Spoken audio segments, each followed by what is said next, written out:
Olá, na aula de hoje nós vamos relembrar e compreender o que foi a Guerra Fria. Nós vamos analisar nessa aula como surgiram os blocos capitalista e socialista e o papel dos Estados Unidos e da União Soviética, as guerras indiretas ou guerras por procuração, que foi muito quente para o mundo pobre e que relativamente foi fria para os Estados Unidos e para a União Soviética. E como o fim da União Soviética transformou o mapa político e econômico do planeta. Uma aula completa para entender a Guerra Fria e construir o seu conceito desse período tão importante da história do século XX. Olá, eu sou o professor Eligel e seja bem-vindo e bem-vinda ao canal Geografia em Tudo. Hoje, nessa aula de atualidades geopolítica, vamos relembrar o que foi esse fenômeno econômico, político, histórico e geográfico da Guerra Fria. Só vamos lembrar, gente, que existiram algumas ordens pregressas, sempre ligadas com as fases do capitalismo. Por exemplo, nós tivemos lá entre os séculos, final do século XV até o meados do século XVIII, a ordem mercantilista, né? O mercantilismo era aquela política econômica que priorizava o acúmulo primitivo do capital, seja ele pelo metalismo, protecionismo alfandegário, pacto colonial. Foram as grandes navegações, não esquece, gente, grandes navegações com colonialismo e escravismo. E o grande espaço geográfico eram as metrópoles vindas da Europa e o palco do colonialismo e da exploração desse capitalismo na formação dos estados modernos, né, era a América Latina, ou as Américas todas, né, gente, todas as Américas, América do Norte, porque os Estados Unidos e o Canadá eram colônias ainda nesse período, e também a América Central e a América do Sul. Mas não esquece também que Portugal, por exemplo, um desses líderes das grandes navegações e do colonialismo e da relação dos povos escravizados, também existiam colônias na África, para nós relembrarmos, né, a área de Guiné, a área do São Tomé e Príncipe, Cabo Verde, Angola, Moçambique, Macau e também Goa. Então, nós tivemos aí vários pedaços ou partes do espaço geográfico mundial tomados posse já pelos esses líderes europeus. E daí, no final dessa ordem mercantilista, vai aparecer Inglaterra e França. E nós temos também, posteriormente a essa ordem mercantilista, ou junto com o capitalismo mercantilista, a ordem industrial, que foi um período do século XVIII até, vamos colocar aí, gente, Primeira Guerra Mundial. Daqui a pouco a gente fala do Entre Guerras, mas até a Primeira Guerra Mundial. Não esqueça que o espaço geográfico, quem toma essa força mundial é o Reino Unido, no primeiro momento, né? Que ele é o líder, o Reino Unido, a Inglaterra dentro do Reino Unido, é a líder da Revolução Industrial. Então, fez uma grande diferença no mundo. E o espaço geográfico líder, novamente, é a Espanha, desculpa, a Europa, que se sobrepõe perante o mundo, mas no final do século XIX vai aparecendo novos atores, especialmente Estados Unidos e Japão, mas dentro do continente europeu aparecem também Itália e também, especialmente, a Alemanha. E nós tivemos no século XIX, né, gente, a coisa mais importante aí para a gente relembrar foi a Revolução Industrial, que foi uma revolução técnica no consumo de matéria-prima, de energia e também na produção de produtos para diferenciar o mercado consumidor mundial. Né? Então nós tivemos aí, tem o início do mercado ou consumidor de massa, ou em massa, né? Então, o que antigamente era uma manufatura, um artesanato, agora você tem uma explosão. Isso vai exigir mais matéria-prima, isso vai exigir mais energia. Então, teve a Revolução Industrial modificou a humanidade. E veio também uma modificação, gente, como nós estávamos morando, ou especificamente como os europeus moravam no primeiro momento, que foi uma hiperrevolução urbana também, né? A urbanização. Ou seja, teve um fortíssimo êxodo rural. No final do século XIX, começou a surgir assim, uma série de sofisticações, uma nova dinâmica do capitalismo. Então, o capitalismo, que era de uma ordem industrial, também passa a ser de uma ordem financeira, tá? E não esquece, gente, o continente europeu começa a fazer uma partilha do mundo, especialmente agora, África e Ásia. Por quê? Os países das Américas, por exemplo, o caso dos Estados Unidos, que teve sua independência no final do século XVIII, e uma série de países da América Latina também ficaram independentes. Mas lembra, ficaram independentes, dependentes. Para piorar, né? dependentes de países europeus e depois dependentes dos Estados Unidos, que tem, lembra lá durante o século XIX, doutrina Monroe, também Big Stick. Então, os Estados Unidos foram crescendo por fora, assim, mas já começaram a apontar serem uma grande potência os Estados Unidos. Lembra que nos Estados Unidos, eles dinamizaram a produção do petróleo, ou seja, pegaram o petróleo, não descobriram nada do petróleo no sentido, já todo mundo sabia que existia petróleo, mas a indústria petroquímica e essa exploração industrial do petróleo, sim, são os Estados Unidos que inauguram isso daí, e lembra também as grandes fábricas de aço, que o alinhamento entre aço e concreto, forma o concreto armado, liberou a construção civil do mundo, gente. Seja túnel, seja ponte, sejam prédios. Então, também os Estados Unidos trouxeram inovações técnicas e inovações econômicas de suma importância. Então, eles foram correndo por fora, né? E lembra que os países europeus, aquela corrida toda do espaço geográfico, fizeram a partilha da África e da Ásia. O que ficou marcado, lembra o Congresso de Berlim no final do século XIX, que os caras, literalmente, os países fizeram essa partilha da África. E 2 países chegaram tarde nisso daí, que foram Alemanha e Itália, né? E também tiveram pedaços da África para a Alemanha e para a Itália. Não esqueçamos disso. Teve uma sofisticação interessante quando a gente fala das fases do capitalismo, que no final do século XIX, início do século XX, começa a ter aquele capitalismo financeiro, tá bom? E nesse capitalismo financeiro, a característica principal era a subordinação dos meios de produção para a acumulação de dinheiro e obtenção de lucros por meio do mercado financeiro. Ações, produtos financeiros, empréstimos, títulos derivativos, mercado de campo. Já naquele momento, gente, o acúmulo de capital europeu começa a ser transbordado para outros lugares do mundo. O Brasil bem sabe disso, porque lembra que a construção das nossas ferrovias e de várias infraestruturas no Brasil começa com capital inglês. A gente não esquece também outra coisa, que quem mais já comprava café no século XIX do Brasil, que era o principal produto nosso, eram os Estados Unidos da América. Então a gente já tinha uma relação estreita com os Estados Unidos já no final do século XIX, tudo bem? E daí nós vamos ter aquela coisa do entre guerras. Quando surge o entre guerras, a Europa totalmente destruída vai começar a comprar produtos de uma nação que estava minimamente erguida ainda, que eram os Estados Unidos da América. Já na Primeira Guerra Mundial, os Estados Unidos se tornam os maiores credores mundiais. Opa, a gente dá para comparar agora, né? Que não teve guerra, mas a China é a maior credora mundial hoje, é uma coisa interessante. E os Estados Unidos, eles foram os maiores credores mundiais, especialmente da Europa. E esse período entre a Primeira Guerra Mundial e a Segunda Guerra Mundial foi um período meio complicado. Primeiro teve, complicado, dinâmico e complexo. Primeiro teve um super crescimento dos Estados Unidos. Lembra do American Way of Life? Os caras cresceram tanto, e posteriormente, no final do século, da década de 20, a Europa começa a se recuperar e já não comprava tanta coisa para os dos Estados Unidos. E daí, essa superprodução e esse superaquecimento da economia americana, em 29 tem a crise da Bolsa de Nova York, né? E, só lembrando, com crise do capitalismo, crise política e ainda muitas feridas abertas da Primeira Guerra Mundial. Gente, a década de 30 foi também uma década super pesada na política. Quando a gente fala da ascensão da extrema-direita, seja o Hitler na Alemanha, seja o Mussolini na Itália, lembra que existe salazarismo, lembra que existe o Franco na Espanha, teve uma guerra civil espanhola, gente, foi um conflito tenebroso que aconteceu na Espanha. Então, quando a gente fala, hoje o mundo tá acabando, imagina na década de 30 também, gente. E começa a ascensão da União Soviética, desde a Revolução Russa. Daí, no início da década de 20, tem a formação da União Soviética e, posteriormente, final da década de 20, o stalinismo começa a ter uma ascensão do socialismo soviético e uma projeção para com o mundo. Lembra que muitas coisas da ascensão da extrema-direita no mundo, inclusive a ascensão da direita varguista no Brasil, é por causa especialmente da intentona comunista, depois do Plano Collor, em 1937, tem a declaração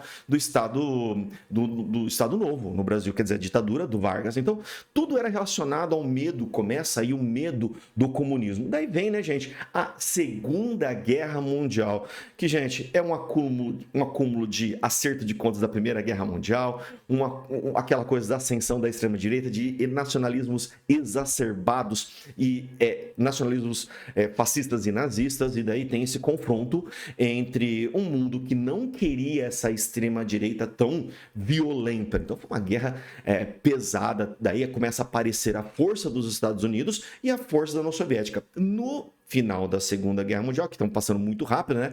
Nós temos aí um período em que duas potências, vamos colocar aí, gente, sobram como ainda em pé, que são os Estados Unidos liderando o capitalismo e a União Soviética liderando o socialismo, tá bom? Então começa aí uma divisão de bloco. E não esqueça que nós temos a síntese da Guerra Fria, que foi Berlim.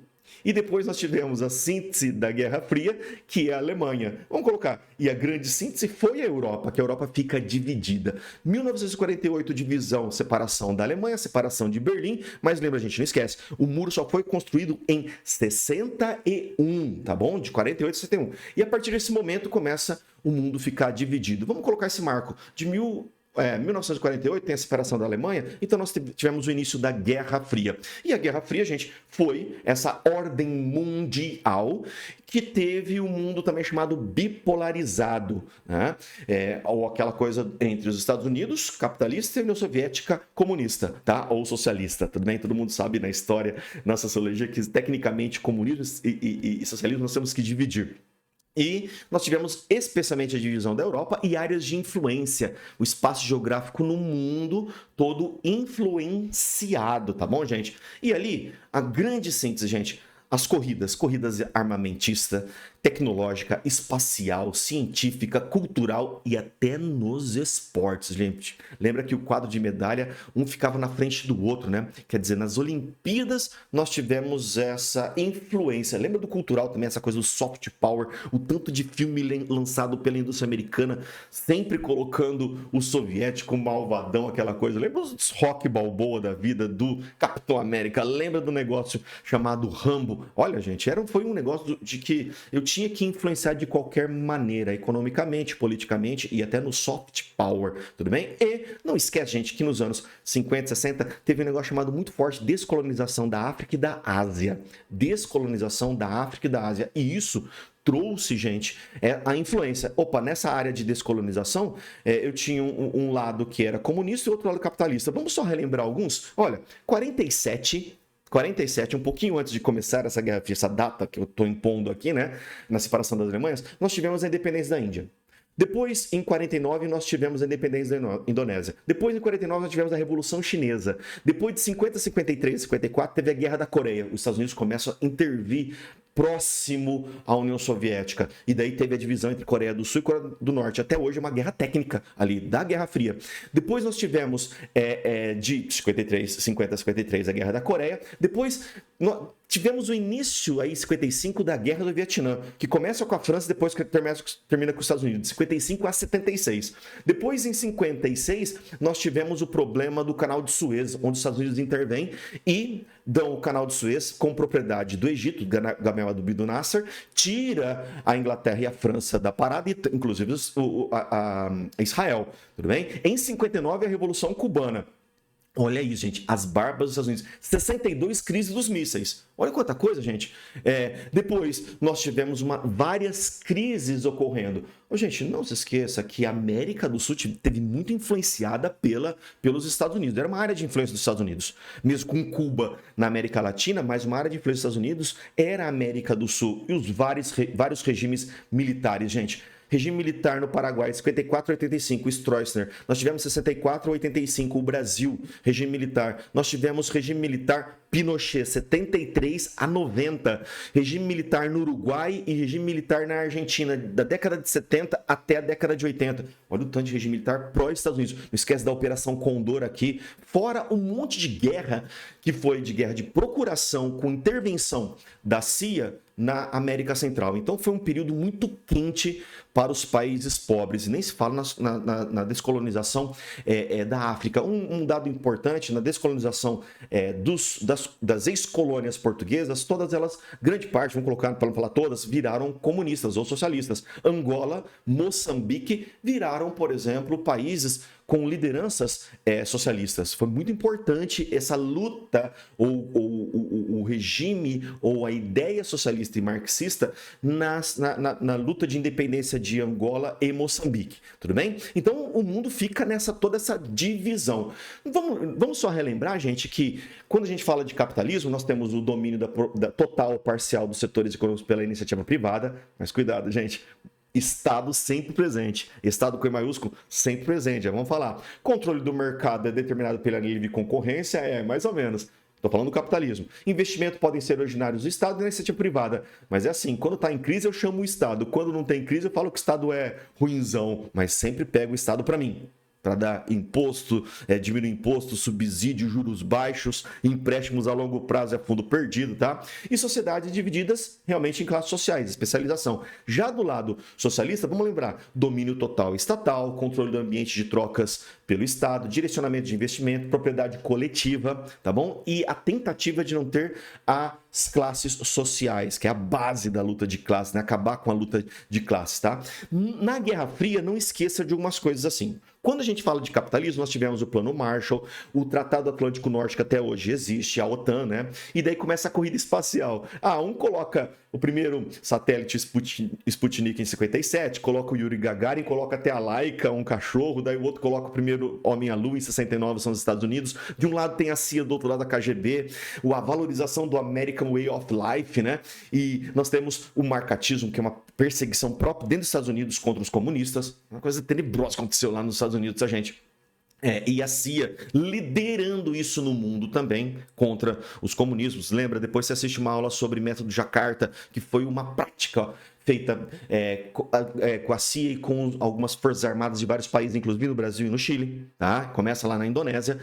Daí nós temos a influência dessas guerras civis, tanto do lado soviético quanto do lado americano, tá? E dentro, por os soviéticos e a Europa Oriental investirem muito na população, em casa própria, em planejamento urbano, em melhoria da vida das pessoas e das crianças, da educação universal, o mundo rico também teve que fazer um negócio chamado welfare state, Estado de Bem-Estar Social, porque a União Soviética e também os países da Europa Oriental, no investimento, lembra também de Cuba, no investimento na população, eu comecei a propagandear que as pessoas poderiam viver melhor. E daí, os países ricos, durante os 30 gloriosos pós-reconstrução da Segunda Guerra Mundial, fizeram esse Estado de Bem-Estar Social, que era imensa participação do Estado na vida das pessoas. Parecia a vida um presépio. Olha que coisa louca, gente. Olha o que a gente pede, gente. Emprego, a gente pede educação para todo mundo, saneamento para todo mundo, casa própria para todo mundo, educação para todo mundo, seja nos vários níveis, e segurança. Só isso que a gente pede, né? Isso foi dado no welfare stage. Só relembra, gente, a classe média que a gente conhece nos Estados Unidos e na Europa, hoje, o que perdeu bastante Guerra Fria, né? Essa classe média rica, ela surge no no welfare state. Tudo bem? Surge aí, nessa proteção, muita gente fala do sistema fordista social, socioeconômico também, né? Nessa proteção, nesse protegismo do Estado perante as pessoas, porque eu tinha uma propaganda vinda da União Soviética, né? Ou da Europa Oriental, ou de Cuba, né? Então, como pode minha população viver pior do que os comunistas, né? Então, e daí quando acaba o comunismo, isso daí começa com o neoliberalismo, começa a perder, o welfare state e aquela coisa do Estado mínimo começa a se perder.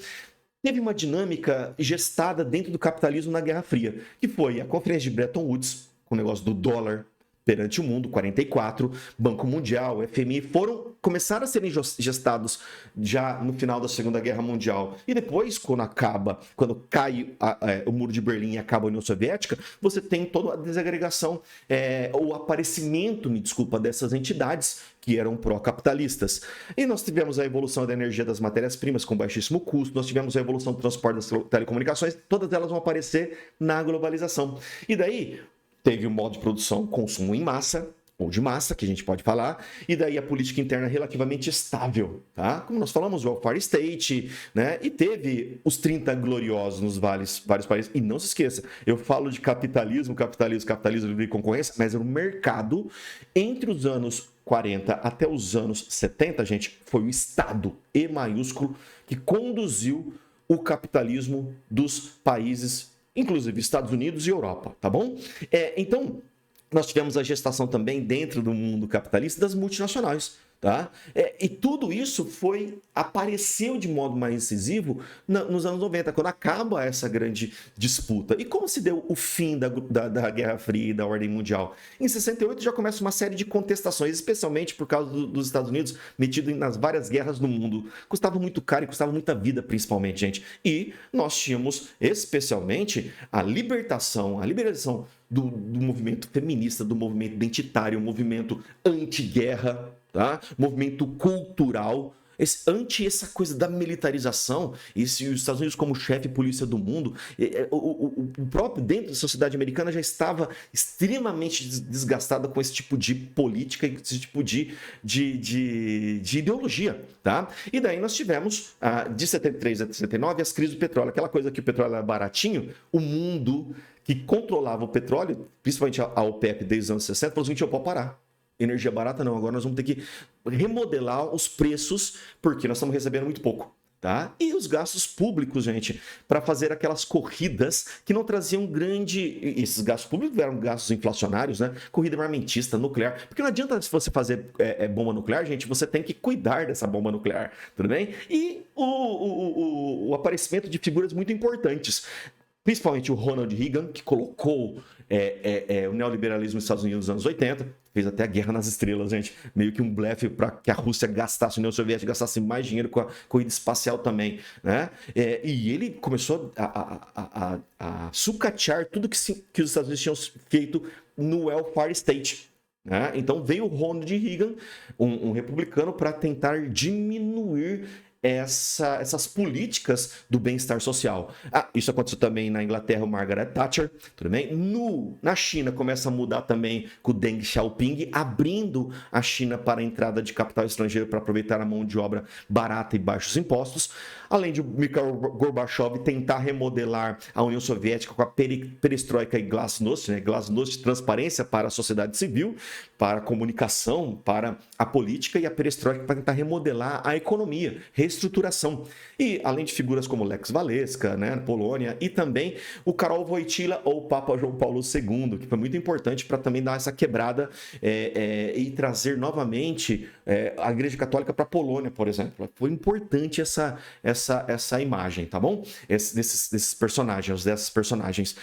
E também, lembra que na América do Sul nós tivemos que começar a cair todos os regimes militares pró-americanos, que já estavam muito desgastados e foram sanguinários também, gente. Regimes sanguinários. E daí começa a cair o padrão do bem-estar social. Triste, uma das coisas mais tristes que ocorrem, porque daí sem a figura da União Soviética, sem a figura da Europa Oriental, e sem aquele dinheiro vindo para Cuba também, e o que o Cuba fez com essa sociedade impressionante, os índices de desenvolvimento humano que foram elevados, e daí começa a faltar dinheiro, nós tivemos aí a derrocada final na queda do Muro de Berlim em 89 e o fim da União Soviética em 1991. E daí começa a aparecer o que, gente? Aquelas coisas que não quero mais Estado, neoliberalismo, Estado mínimo, aquela coisa da destruição do que existia na Guerra Fria, especialmente para tanto o lado ocidental, tanto o lado comunista, como o lado capitalista, mas o aparecimento principalmente de uma nova ideia de capitalismo, que era o neoliberalismo. O fim do Estado, não. O Estado que eu, classe dominante, vou usar do jeito que eu quero. Olha que coisa triste, né, gente? E a população, gente, em vários países do mundo começam a perder as suas conquistas sociais. Isso daí, gente, por favor, assista a aula de globalização. Um grande beijo, gente. Muito obrigado por estar aqui no canal Geografia em Tudo. Assista a aula de geopolítica, de globalização, para a gente fechar esse assunto. Tudo bem, gente? Um grande beijo e até mais. Obrigado. Se inscreve aqui no nosso canal Geografia e Tudo, dá o seu like para nós e até mais, gente. Valeu!